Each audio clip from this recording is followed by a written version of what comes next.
We met at UB. He was a wrestler and I was a basketball player, and a mutual friend introduced us, and the debate will go on forever about who chased who, but we ended up getting married about a year after we graduated college, and everything was awesome. We had been married for 5 years when we had our first son, Brady.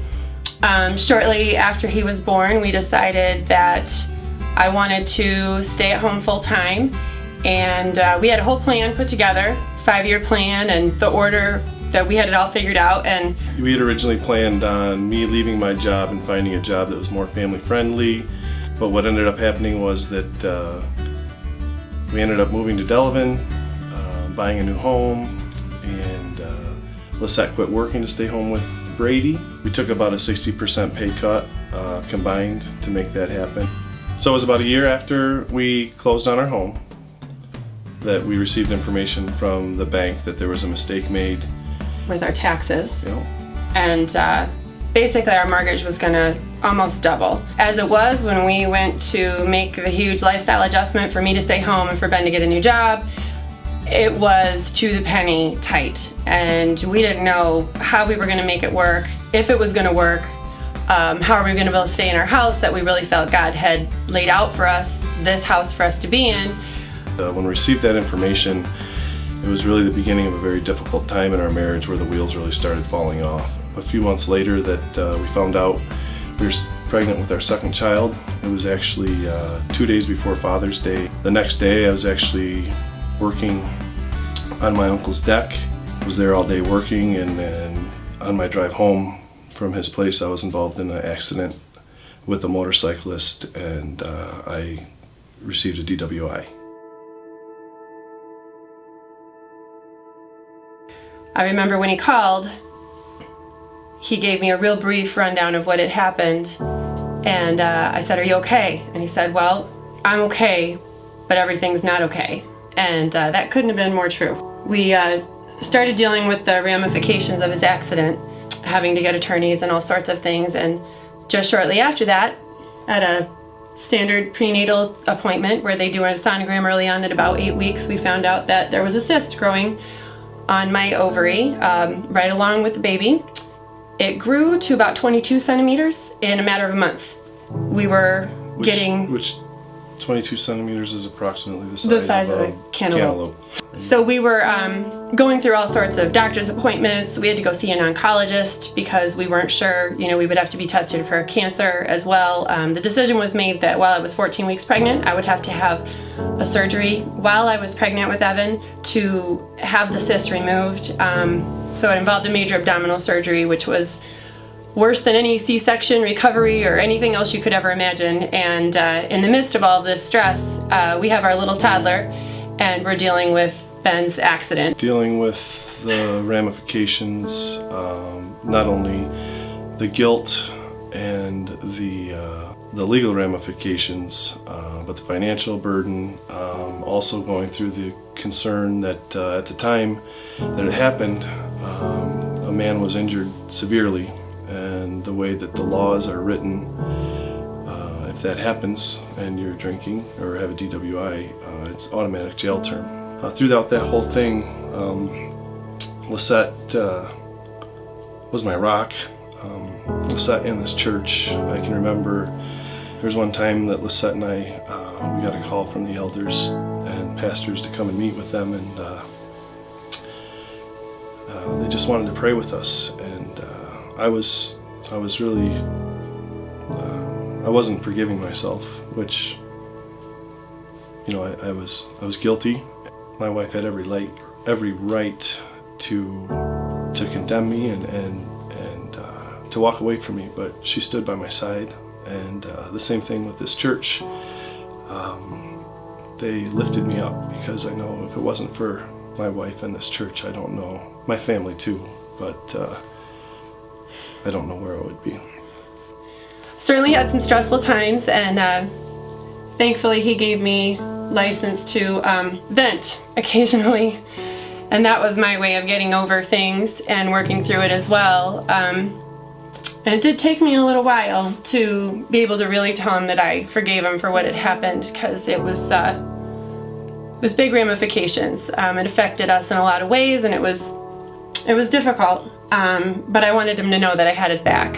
No point at all in me beating him up about it. He had done that enough. Things weren't too cheery in 2006, but through that whole time, we both stayed strong in our faith. I remember calling my dad the day after it happened and telling him, which is the hardest phone call I ever made. He's like, "Are you going to church?" I said, "I'm not going to church." He said, "You're going to church." I said, "I'm not going to church." He said, "You're going to church." And I went to church, and I can remember after church, I went up and I got the pastors and the elders, and I told them what had happened, and they embraced me from day one. But through that whole time, despite the financial issues we stayed true, we continued to take. There was really no other choice but to let God be in control of the situation, because it didn't look very hopeful from our end. So one of the things we were really thankful for was that, and in all of that the surgery went well. There was no cancer, and although the recovery was difficult, the rest of the pregnancy was pretty normal. In particular, shortly after the accident, I discovered that the victim was the uncle of a really good friend of mine. That was a really difficult conversation as well. And I remember the day that she called me, and I didn't know what to do or what to say. So I just cried, and we talked about it, and she was beyond gracious. She was forgiving and there for me at a difficult time. So at a certain point, Ben got a call from the victim, and at this point he had been out of the hospital but in a rehab center. He was there for quite a while because he had some pretty bad injuries, and just thank the Lord that he survived. And he actually asked Ben if he and I would go up to meet with him. And so we went up, not really knowing what to expect. It was, before the court date. We weren't sure. We knew that probably his attorney wouldn't have advised it to be a good idea, but we were going anyways. And he advised us not to, actually. He did. When we got there, here I am, 6 months pregnant. So when we were there, his wife was there, and he was so kind. We talked with them for an hour and a half, and it was like having coffee with old friends. Yeah. He had said that his attorney had been pushing him to go for a felony conviction and to go for the maximum amount and all that sort of thing. And he was reassuring us that he had forgiven Ben and that he was going to do everything in his power to make sure that we could get together as a family, and that we could... he was going to do everything in his power to keep me out of jail. Right. To make sure that you could be a dad and husband. Yeah. So it was in November, while Lisette was still pregnant with Evan and recovering from her surgery. I had my court date, which was my final court date for my sentencing. And the day of court, I received a call from my attorney. They wanted me to plead guilty to assault, but he did not know what the sentence would be.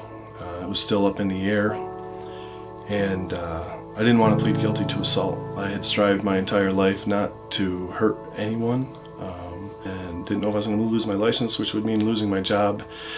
Honestly, didn't know if I was going to go to jail that day. And I can remember the judge reading the conviction to me, and when I heard it, I put my head down and I said, "That's what I did." And she asked me how I pled, and I pled guilty. The district attorney, who had been very difficult, and I mean, obviously he's defending the victim, said to the judge, "Your Honor, can I speak to you off the record? This man who had made my life very difficult, even though I was trying to be remorseful, talked and gushed about me and talked about how I had been remorseful and cooperative and had paid every debt that I had been and paid restitution and had done everything that I had asked, and asked her to be lenient in my sentence." And right there, my attorney, the district attorney, worked out a deal where they did what they called legal gymnastics, where they held back the assault charge for 6 months until the DWI went through the system, which would allow me, 1, to keep my license, 2, more importantly, to go home to my family and not go to jail. Here we are 9 years after that. We've been married, we just celebrated 15 years of marriage. We did it. We have another daughter now, Gabrielle, and we can say that we know that when you stand by each other through difficult times and you put God first, that you come out on the other end in a better place. And I believe that that whole situation with the accident and the cyst and the house, it was an awful, awful storm in our life. And we wouldn't be where we are today in our Christian walk, in our marriage, and I can truly say that I'm really happy where we're at. Let's make out.